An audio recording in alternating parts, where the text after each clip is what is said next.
आपका नाम क्या है? मेरा नाम अमृत कौर है। जी। और आप कहाँ से आए हैं?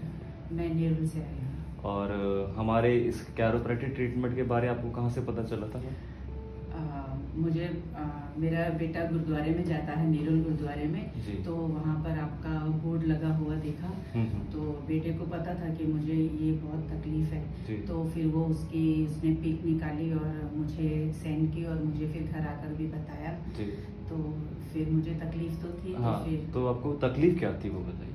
मुझे एक तो नी प्रॉब्लम था जी। कि बैठते उठते टाइम नी पर जब वेट जाता है जी। तब बहुत ज़्यादा तकलीफ होती थी। और एक ये बैक पेन मेरा स्टार्ट हुआ था और सिर्फ राइट साइड में एक ही पॉइंट पर बहुत ज़्यादा बैक पेन था। अच्छा। और मुझे समझ में नहीं आ रहा था कि क्या करूं क्या नहीं। बेल्ट लगाती थी तो किचन में काम करना है सब, तो बहुत ज़्यादा तकलीफ थी। जी जी उसकी। जी। और ये कब से हो रहा था आपको? ये मुझे सिर्फ शायद 1 साल हुआ होगा जब मुझे ये प्रॉब्लम आई। और मैंने नोटिस किया कि मुझे अब थोड़ा पेन होने लग गया है। थोड़ा वॉकिंग के लिए मेरे पाँव अच्छी तरह से उठते नहीं थे। जी। तो मेरी वॉकिंग ऐसे बेबी स्टेप जैसे हो गया था। जी। और मतलब घर के सारे काम में मतलब प्रॉब्लम हो रही थी कि सिर्फ वॉकिंग में तकलीफ हो रही थी, मतलब और क्या क्या दिक्कत हो रही थी प्रॉब्लम? मतलब झुक नहीं पाती थी। झुकते टाइम फिर अपने आप ही, जैसे पता ही है हमें कि बेल्ट लगा लो जी। और नी कैप डाल लो हम्म। और उठते बैठते टाइम थोड़ा ध्यान रखो। जी। ये सब ध्यान रखते थे, लेकिन फिर भी जो प्रॉब्लम थी वो तो थी अपनी जगह पर। जी। और जब बहुत जैसे किचन में अब सवेरे उठ के काम करना है, बच्चे टिफिन लेकर जाते हैं तो काफी 2-2.5 घंटे लगातार ऐसे हो जाते हैं कि वहाँ खड़े रहना पड़ता है। जी। तो वो जितना भी संभाल के फिर भी वो थकावट के बाद जैसे कमर थक गई है तो उसके बाद वो पेन स्टार्ट हो ही जाता हो ही जाता था। हाँ जी। ये पूरा दिन एनी टाइम रहता था कि कुछ टाइम में होता था पेन, सुबह शाम को या ये ऐसा था कि सवेरे जब किचन का काम कर लिया तो फिर मैं थोड़ा लेट जाती थी, थोड़ा सेक दे दिया। जी। तो थोड़ा सा कुछ मुंह वगैरह लगाकर थोड़ी सी एक्सरसाइज कर ली तो उससे ठीक हो जाता था। जी। और फिर काम पर लग जाओ और फिर वही हो जाता था, फिर वही रिपीट करो। बस ऐसे सारा दिन चलता ही रहता था।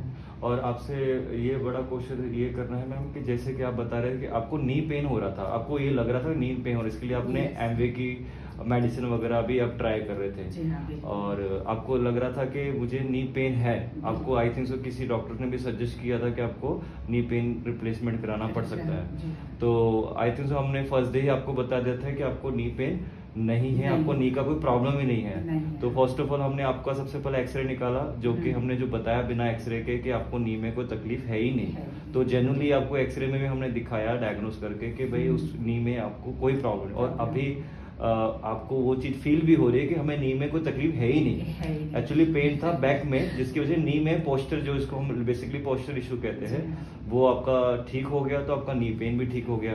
तो पहले आप उठ नहीं पाते थे, अभी वो फर्स्ट डे से आई थिंक सो आप फर्स्ट सेशन से ही आपको कुछ क्या फर्क लगा बताइए? हाँ, फर्स्ट सेशन जब मैं यहाँ पर करके गई थी तो आपने जैसे कहा था कि बेल्ट नहीं लगानी है, नी कैप नहीं पहनना है। तो फर्स्ट तो शाम को गई तो सवेरे जब उठी तो मैंने बेल्ट नहीं लगाई, नी कैप नहीं लगाई और नॉर्मली अपना ध्यान रखते हुए काम करती रही। और आपने कहा था कि ऑब्जर्व करना कि आपका पेन ज्यादा है, कम है या कुछ स्टिफनेस है। तो वो मैं पूरा ऑब्जर्व कर रही थी और टाइम देखती जा रही थी कि आधा घंटा हो गया काम कर रही हूँ लेकिन पेन नहीं हुआ, 1 घंटा हुआ, 2 घंटे हुए।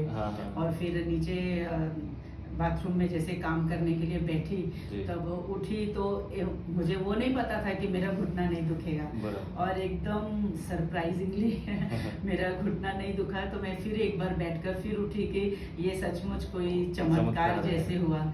और बहुत सारी ब्लेसिंग्स निकली आपके लिए, क्योंकि मैंने बहुत ज्यादा, थोड़ा ही टाइम मुझे हुआ था पेन होकर, लेकिन बहुत बुरा पेन था। मतलब कितनी बार तो ऐसे था कि किचन में काम करते करते ना आंखें भी भर आती थी कि इतना पेन है लेकिन वो काम तो करना ही है जो है। तो मैम आज आपका थर्ड सेशन है, हमने आपको आपकी तकलीफ के हिसाब से अभी थर्ड सेशन आपका कंप्लीट हुआ है। तो आज थर्ड सेशन में आप क्या फील करते हैं फर्स्ट डे से जो आपको तकलीफ थी, आज 100 में से आपको कितना % लगता है कि आप ठीक हो गए? मुझे लगता है कि मेरी जो भी तकलीफ लेकर मैं यहाँ आई थी वो 100% क्लियर हो गई है, क्योर हो हो गई है जी हाँ, जी। क्योंकि मुझे जो वॉकिंग में प्रॉब्लम थी तो वॉकिंग करते टाइम मैं फ्री फील करती हूँ, जी, जी। और जो उठता बैठना तो मैं ध्यान रखती हूँ, लेकिन जितना भी ज़रूरी है उसमें भी मुझे तकलीफ नहीं है।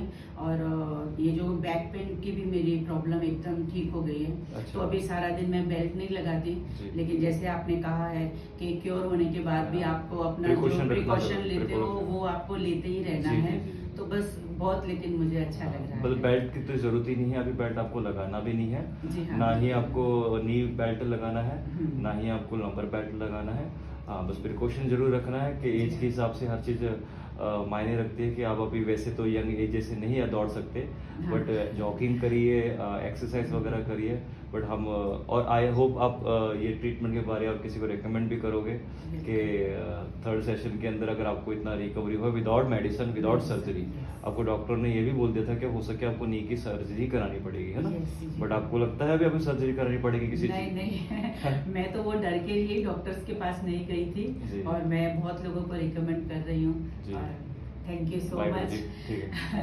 वाहिगुरु ਦਾ ਰੂਪ ਹੈ, ਥੋੜਾ ਪੰਜਾਬੀ ਅੰਦਰ ਵੀ ਜੀ, ਕੋਈ ਗੱਲ ਨਹੀਂ, ਕਿ ਵਾਹਿਗੁਰੂ ਸਭ ਜਗ੍ਹਾ ਤੇ ਤਾਂ ਨਹੀਂ ਆ ਸਕਦੇ ਤਾਂ, ਜੀ। ਲੇਕਿਨ ਉਹ ਤੁਹਾਡੇ ਜਿਸ ਤਰ੍ਹਾਂ ਕਿਸੇ ਨਾ ਕਿਸੇ ਬੰਦੇ ਉੱਪਰ ਆਪਣੀ ਕਿਰਪਾ ਕਰਦੇ ਹੈ, ਮਿਹਰ ਕਰਦੇ ਹੈ, ਤਾਂ ਉਹੀ ਵਾਹਿਗੁਰੂ ਦੇ ਰੂਪ ਅੰਦਰ ਆਉਂਦੇ ਹੈ। ਤਾਂ ਅੱਜ ਇੱਕ ਵਾਰ ਤੁਸੀਂ एक बार आपने ये आज मतलब क्लियर कर दिया है कि जो डॉक्टर है वो भगवान का रूप होते हैं। मैं तो वैसे ही बोलूँगी, नहीं, भगवान तो नहीं, बस मेडिसिन नहीं, ठीक है, जी, जी। ऐसे ही होता है, हम जी, जी। ब्लेसिंग्स तो देते ही हैं। Thank you ma'am, thank you. जो भी आपका Thank फीडबैक